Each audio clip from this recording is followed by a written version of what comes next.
Black Clover's movie introduced 4 new Wizard Kings, and with it came a huge question our community has pondered upon. Who is the strongest Wizard King overall, and how far do they scale in comparison to everyone else? This includes Julius, Asta, and Lemiel. You know too, right? Boy, ain't no way, boy. Was accepted by 26 other Wizard King souls as their successor, and all the Magic Knights solely relying on him to defeat Conrad and Lucius? I rest my case. Oh my god, guys. Fans are gonna kill me in the comments, aren't they? It was a joke.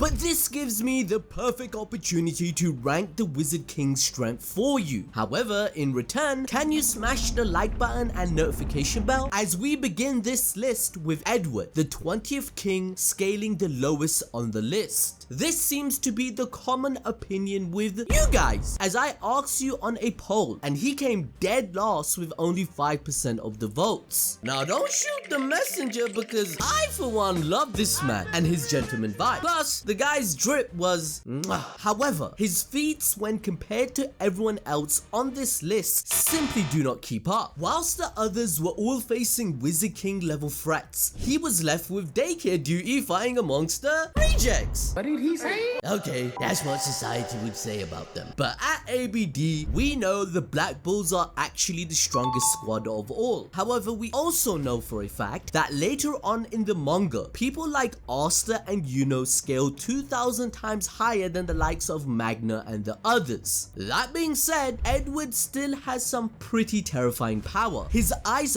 wedge magic gives him the ability to change the temperature in an area to absolute 0. This is the coldest possible temperature, and as a result of this, the kinetic energy in the human body comes down to 0, whilst the atoms in an object stop moving entirely as they can't get any colder. Even light itself is brought to a complete standstill, as not even a black hole reaches the temperature of absolute 0. This is due to them being extremely hot on the outside due to the mass of the sun. Realistically, let's be honest, all of them should have died instantly, but this is fiction and I have my degree in anime bullshit science, which means despite all of this, the Black Clover world is clearly built different. Although lava itself freezes on impact, we see everyone else still moving, even if it's to their knees. This is despite most of them having their magic drained by Conrad and partially replenished via Charmy. So even if it's with some difficulty, they are still breathing. Therefore, it's hard to justify him being any higher on this list when he can't even incapacitate a team of Black Bulls led by a magicless Noel.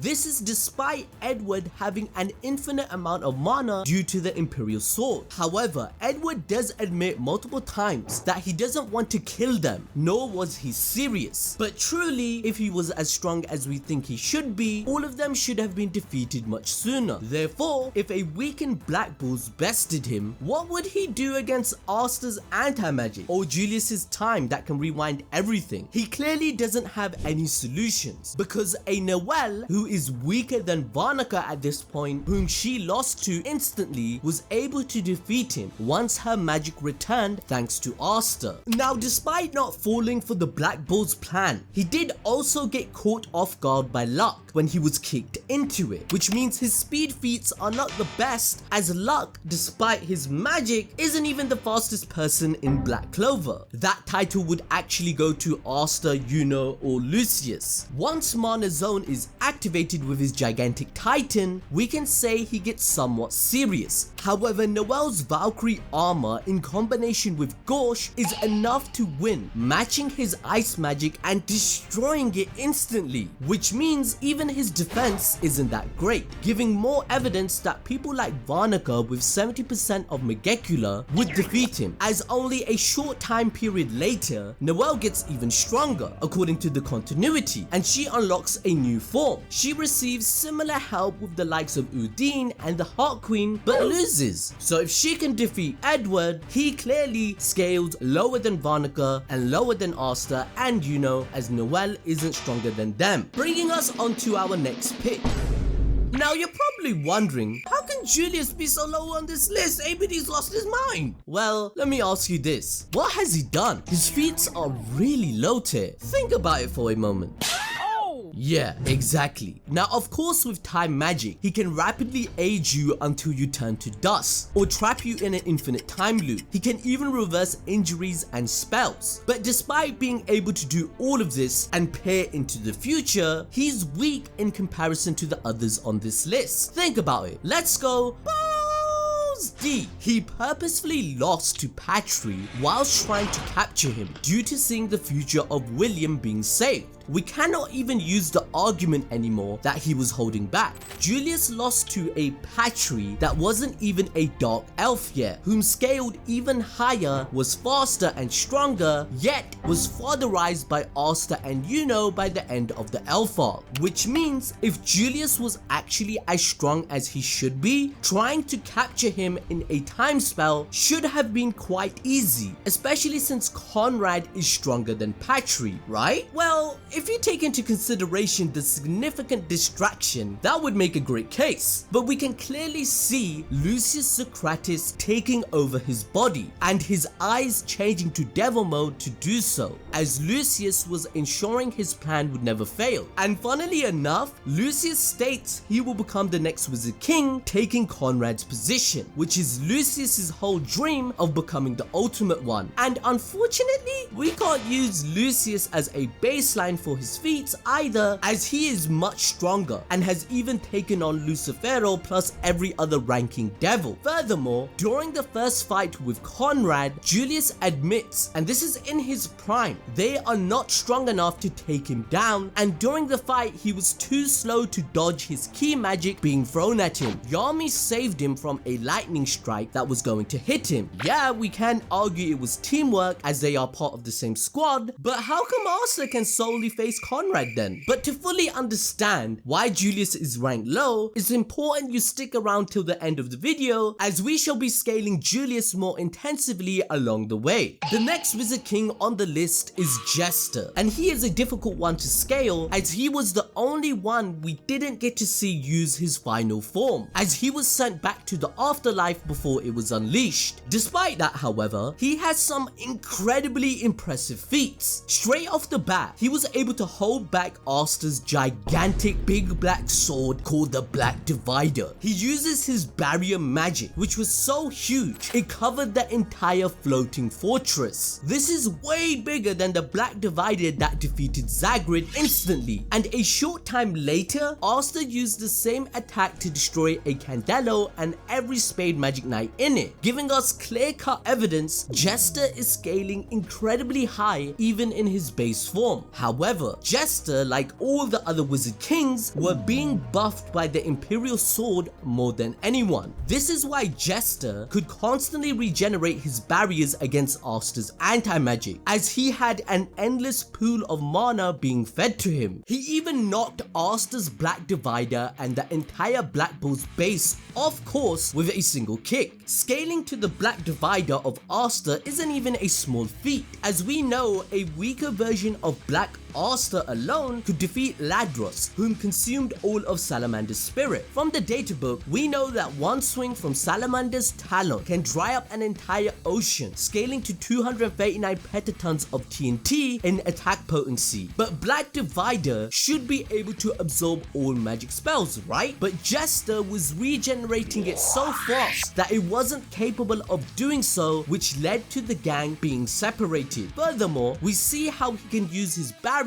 to also cut things, hypothetically meaning he could even dismember people if he can find an opening to do so. For his final matchup, he faced a formidable quartet of Juno, Yami, Fugelion, and Nozel. However, we have to remember that despite all four of these guys being Wizard King level knights on paper, the captains had been severely weakened due to having their magic drained. But that doesn't stop me from telling you that a captain alone was stated to scale up to 100 magic knights, meaning technically speaking, Jester was facing the might of up to 400 magic knights at once. Going further, we see that his reaction time was insanely fast, as he responded to being cornered by analyzing the situation and casting a spell within a nanosecond. It was as if time stopped for him. It is hard to estimate exactly how fast Juno is in the movie, but what we can say for certain is that he he was at the very least several times faster than Julius. If you can argue that, wait a second ABD,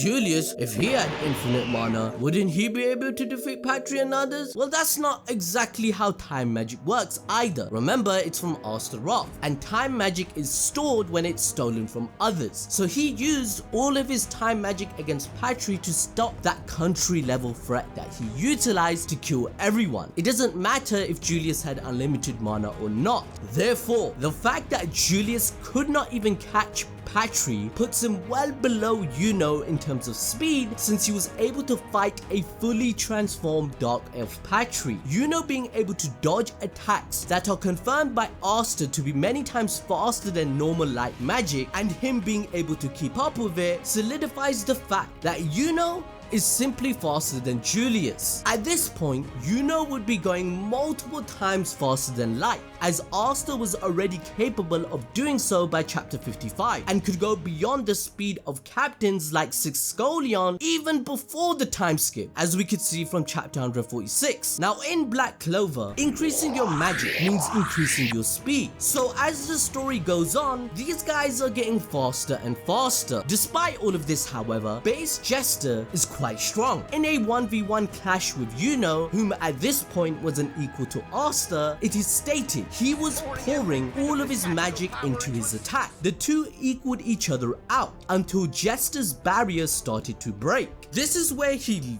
laughs it off like a crazy maniac and acknowledges Yuno as he starts to get serious. Keep in mind, Yuno at this point would scale stronger than Zagrid, whilst Licht and Lemiel also acknowledge his strength. However, according to the continuity and timeline, this same Yuno is not stronger than 55% Xenon, as his fight with him takes place only a short time afterwards. Xenon had wiped out the entire Diamond Kingdom and Golden Dawn with just his bone magic. Yuno instantly loses to Xenon and states his regeneration of bone magic is faster than the erosion his strongest spell can achieve, which means Yuno's power level maxes out at 40% Dark Disciple. Therefore, we can conclude that Jester is weaker than the Dark Triad, because if we compare feats, Yuno couldn't scratch Xenon and didn't make him serious, where he instantly gets no diff and almost dies, right? Whilst Jester with unlimited mana had his barrier cracked and was forced to transform. Keep in mind, the Dark Triad were meant to represent world-ending threats. They had the three kings of hell that would create the end of humanity. 90% of the population would be wiped out. So it makes sense that the power scaling went through the roof. Doing some inference and checking out the backstories of these wizard kings, we come to understand that none of them achieved a feat Xenon had done in chapter 227, killing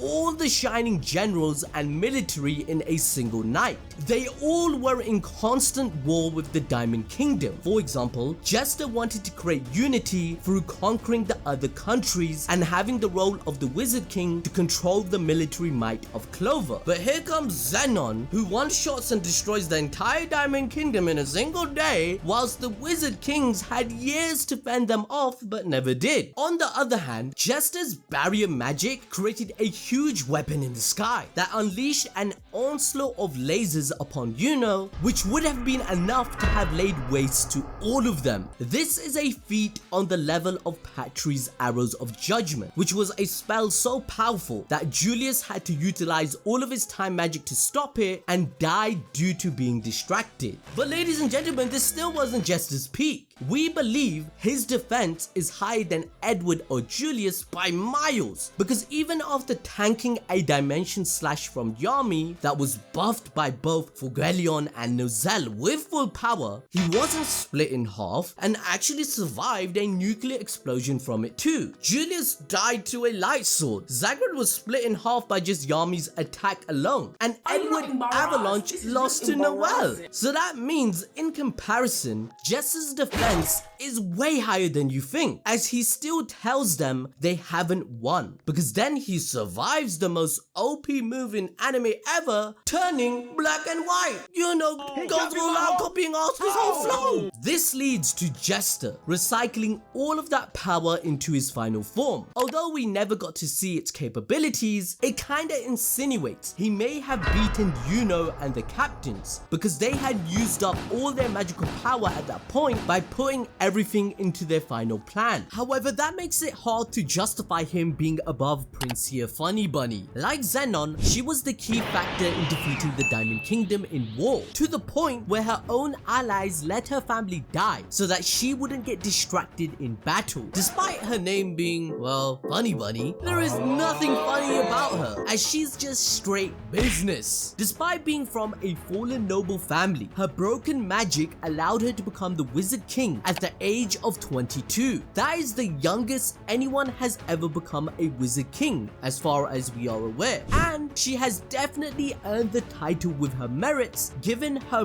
broken abilities. Her Legion Magic. Legion Magic allows the user to create and manipulate giant chess soldiers. The sheer quantity of them is what makes her magic so incredible, as she becomes a stand-in for a one-man army, equaling the power of 1,000 soldiers, which cause people to fear her strength, which by the way is 10 times the strength of an average Magic Knight captain, as they are said to be equal to 100. In fact, with the power of the Imperial Sword boosting her, she took over the entire kingdom within a mere hour. Her soldiers were roaming around telling all civilians to give their mana for their righteous plan. Her magic is specialized for war, as she can create her own magical army that won't tire and won't falter. Funnybunny's magic is very simple in concept, but that's actually one of the reasons it's so strong. The limits of what she can do with it is what makes it so broken. She's able to easily summon a never-ending amount of soldiers with her endless domination spell. Conrad literally mentions it's in the tens of thousands. However, despite the movie making the soldiers look not particularly strong, throw enough of them at an opponent and it will overwhelm them, as we saw with what happened to Charlotte, Jack and William. And on the other hand, Asta and the gang are all part of the generation of Wizard Kings, like Julius mentioned at the end of the movie, meaning the average Joe would find trouble even against one of them. I'm looking at you, Seke. Haha!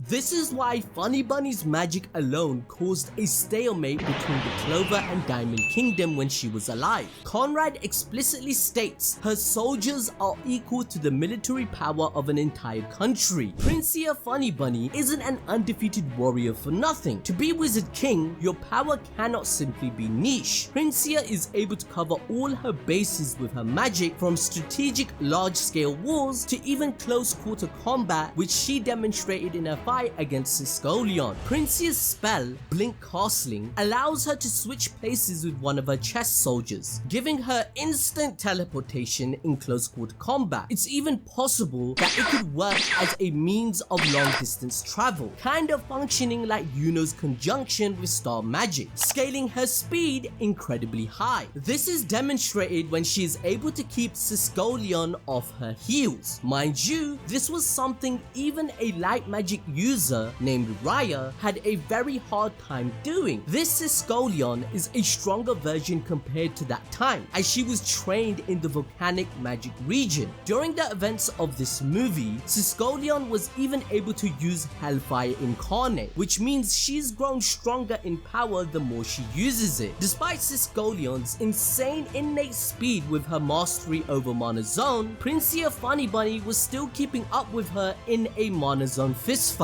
In fact, Funnybunny's defense is no joke. She tanked a nuclear explosion to the face, which, just to paint this into perspective, Siscolion uses Hellfire Incarnate to defeat one of the ancient royal demons during the Spadar. This is a feat that puts her among legends like the first Wizard King and way above Julius, who couldn't even defeat one. We all know Siscolion is up there and is considered for Wizard Queen. It is only after this fist fight that Funnybunny decides to go all out, shocked that Siscolion was able to force her to use her fists, which the novel states she's a martial artist and an expert at it. She uses one hand and matches Siscolion's strength. The same woman who earlier in the movie could hold the Black Bull base with one hand, can break swords with a single punch, and could even kill a demon god with her fists. Despite this being an ever-escalating fight with Siscolion getting stronger and stronger, there was no clear winner by the end. So given Funnybunny's feats and the fact that she is this much of a combat specialist despite her magic being more strategic in nature, it's impressive. She tanked Mana Zone on purpose, leg drops by Siscolion, and even being dragged down hundreds of feet under earth as if it was nothing. Going on to state she can still fight by the end. She proves she can blitz Siscolion and react to all her moves, making her automatically multiple times faster than light. Yami and Raya didn't even do that against Siscolion when they faced her. In fact, Funnybunny matches everything about her in the thousands of exchanges and punches, which would automatically cook 99% of other Magic Knights if they were caught in it, which is why everyone is afraid to fight Siscolion when she's in this state. Even Yami skipped out on it in the anime. Now we can argue that Jester has the better defense feat than Princia Funnybunny, but overall if we look at the other stats such as her magic, her speed and everything else, she outranks him in other categories. However, she still barely ranks under Lemiel in terms of power, who is next on our list. Which brings us on to the OG. Despite 500 years passing since his prime, he is still an extremely powerful mage. For example, he's the only Wizard King that we know of at least to have been blessed with a 4-leaf grimoire, giving him good luck over all the rest. Luckily for him, however, he doesn't have to rely on his good luck to get the dub in battle. That's because he also has one of the rarest magic types in the entire Clover Kingdom, light magic. This gives the user the ability to generate and manipulate light to his own desires. This, of course, makes him light speed by default. We saw in just his weakened stone form he was too fast for Zagred, as he couldn't even say any words before Lemiel attacked. And yes, I said weakened. Please remember that when Lemiel came back, he stated he was only partially returned, not 100%.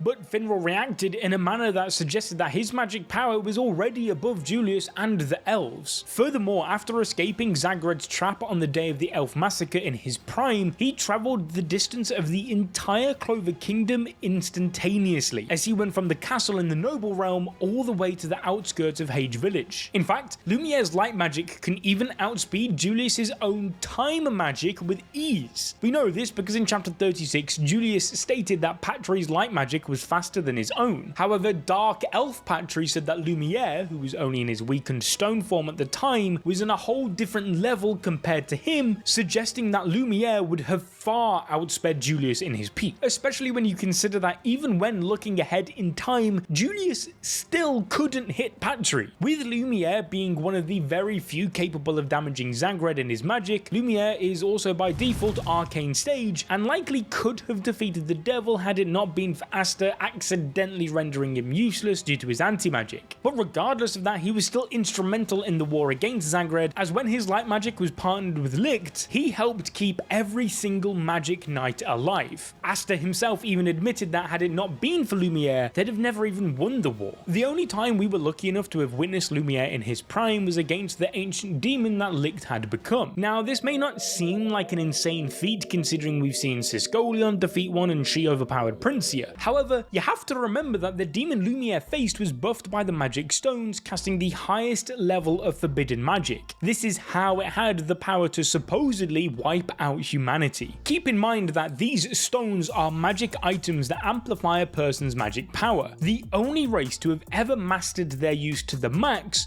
was the elf tribe stated in chapter 101. This means the demon descending from the elf leader himself would be stronger than the one Mereoleona faced. Elves alone with their mana were assumed to be gods by humans at the time. Royals are the ones that stole their magic for a reason. A spade royal that created the demons Mereoleona faced wouldn't be as strong as Licht. However, despite being the most powerful, Lemiel's light magic was strong enough to create barriers that completely tanked the demon's attacks. And even when the demon did land one on Lemiel, he continued to fight no problem. and despite his small frame, Lemiel increased his physical power with light magic to the point where a single punch reduced the demon to its knees, shattering the ground below. Furthermore, he went on to trap it by using a spell that summons giant swords of light from the sky that can conceal an opponent. This completely restricted the demon's movement, which meant Lemiel could then finish the job. And now if you really want to nitpick this feat and say, oh, but ABD, Lemiel only won thanks to the magic tool that absorbed the attack, at least give the guy some credit, as after all, he was the one that invented it, so at least it was his own intelligence that gave him the opening needed to kill Licht. I mean, heck, if it wasn't even for the brain power of Lemiel, none of the other Wizard Kings could have reached the power level we saw in the movie, as it was him that invented the Imperial Sword in the first place. Conrad is one of the most unique cases on this list, as he can easily scale as both the weakest Wizard King and one of the absolute strongest. That's due to the nature of how his key magic works. It allows him to create keys that are able to open and close anything.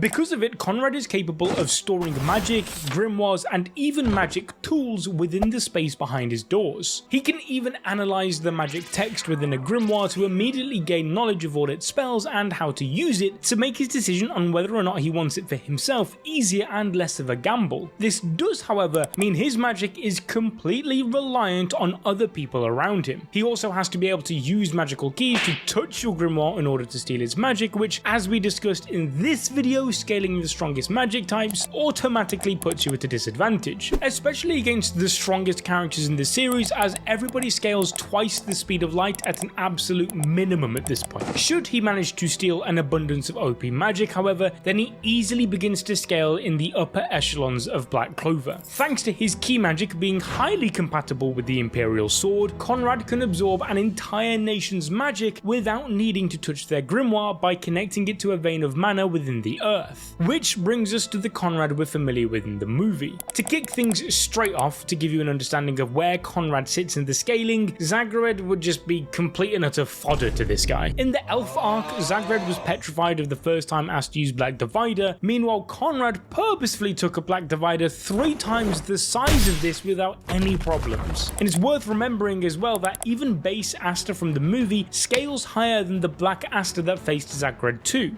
Asta went to train with the Heart Kingdom and Gadger, who at the time had been holding back yet still made light work of Asta. Even in his black form with a Black Divider, it was pointless to him. It took days just for Asta to get a single hit on Gadger. He then spent the next few days training with other Spirit Guardians to the point where Gadger was finally happy to go all out versus Asta using a gigantic Black Divider. This shows just how quickly he levels up in power. However, this movie takes place 3 months into his Heart Kingdom training, which is why Asta is much more swole than he was, meaning we can safely scale him to be closer to post time skip, especially considering some of the feats we see in this movie. During it, Conrad had stolen Marx's memory magic, meaning he had full intel on all the behind the scenes of the world, including what the Dark Side had been up to in the Diamond Kingdom, plus Knack's information on the Spade. Despite that, Conrad was still confident in his ability to take over and kill everyone on the planet. That doesn't, however, mean he can. For example, I'm confident we can get our very own Game of Subs Shaker,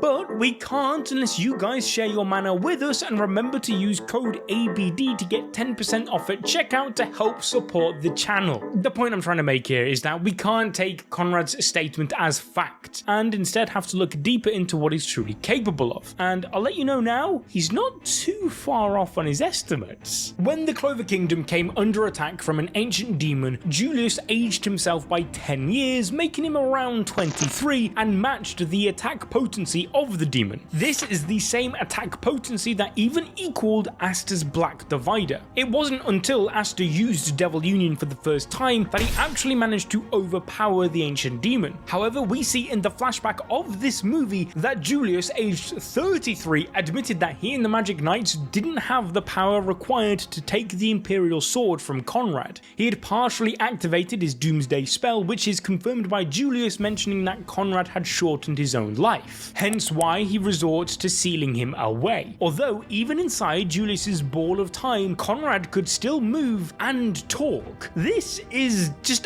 completely utterly bonkers feat, as even Lucius, who scales 4 times the power of 50% Lucifero using what looks like a near identical spell, was left speechless when Yuno achieved the same feat with his Never Neverland spell, which literally stops the flow of time. However, following Julius's death against Patry, the seal then came undone, giving Conrad enough time to gather his little squad of past Wizard King pals and try and take over the world for a second time. This time he was much more successful, as he absorbed the magic of basically the entire Clover Kingdom, whilst also harnessing power from all the previous Wizard King souls stored up within the Imperial Sword. This would explain how he scales higher than those before him on the list, as he has a partial amount of their power by default thanks to the sword. Until this point, Conrad was playing with Asta as he didn't want to kill him due to Conrad planning on crowning him as the Wizard King of his new world. However, upon realizing that Asta was the MC and that he couldn't change him, he attempted to kill him by compressing many different types of magic he had stolen and combine them into a brand new transformation. With this, he was able to go toe to toe with Black Asta and recover his magic faster than Asta could neutralize it with his anti-magic, showcasing an almost unlimited degree of stamina proportionate to the thousands upon thousands of magic types he had stolen. On top of this, we also see Conrad healing injuries, including vastly deep cuts caused by Asta's Black Divider, with ease. Similarly, his speed is also unbelievable, as Conrad could picture Asta using his Black Hurricane as if it was a still frame, allowing him to block it. He even knew where Asta would attack from without even having to look. In fact, it was such a one-sided beatdown that Liber confirmed Asta would have died had he not saved him by giving Asta his Devil Arm along with the second wing and horn. Now, judging by the natural evolution of Asta's black form, this is the closest we've seen him be to Devil Union. Against Zagred, he began growing a second wing, and again when he was Berserk versus 80% Dante, it was half a wing. But even moments before going Devil Union against the Ancient Demon, Asta still didn't have a fully fledged second wing, but still managed to equalize its attack potency. This version of Asta that faced Conrad way above 80% Dante. Even then, the only thing that defeated Conrad in this form was Asta using his Demon Dweller sword to absorb his attack and fire it back at him, unearthing the Imperial sword in the process. Conrad can be scaled higher than this, however, even without the Imperial sword buff, by using the full power of his Doomsgate spell in return for his own life. This spell combines the power of everything his key magic has ever absorbed and combines it together in one devastating attack that puts the entire kingdom at risk by summoning a massive meteor from outer space. Just the aura alone from this deleted Asta's improved black form, even though it was stated to be running out before then. Regardless though, it does help put into perspective the amount of sheer power that we're talking about when just the pressure alone can do that to Asta. Despite that though, Conrad does have a ceiling, as when Nacht appeared in the movie to help give Asta some of his power, he didn't seem too bothered about Conrad's presence, whereas in the face of Nama and Lilith, the pressure alone had Nacht ready to sacrifice everything just so that they wouldn't reach the outside world. However, there was a man that managed to defeat both Conrad and the twin demons, Asta. It took him combining with the Imperial sword to finally defeat Conrad. At that moment in time, Julius had even declared to Asta that the future of the Clover Kingdom was in his hands, all but officially crowning him the next Wizard King already. Now, we've established that Black Asta in this film was crazy strong. However, we received a brand new look at Asta which we've never seen before. Asta with magic. That's right, even though Asta has partially harnessed magic within the Demon Dweller sword before, it's never been to this scale.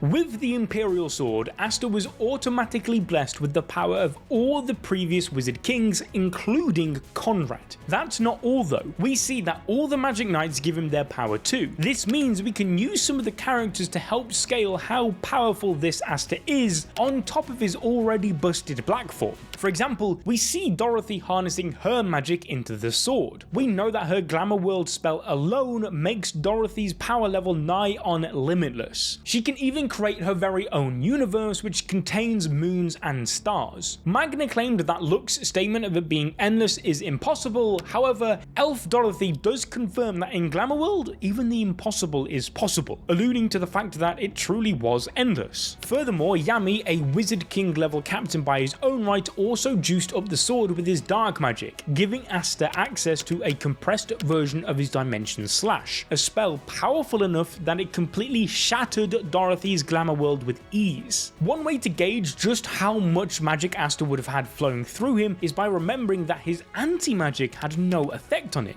This meant the magic inside the Imperial Sword was on such a large scale that it was actually overpowering the effect of his anti-magic, which we saw was the case with Conrad too. This allowed Asta to overpower the Doomsgate spell and save the world, proving that Asta is by far the strongest of all Wizard Kings in this form, as with it you can take every feat we've discussed in this video and combine them with every other character, and slap all of that onto Asta's already broken power level. What's more insane though is that this isn't even him at his peak. Later in the series he masters Devil Union and then went on to master Zeten, which multiplied his power level by the thousands. And so if you want to know just how busted that version of Asta is, then check out this video on your screen right now.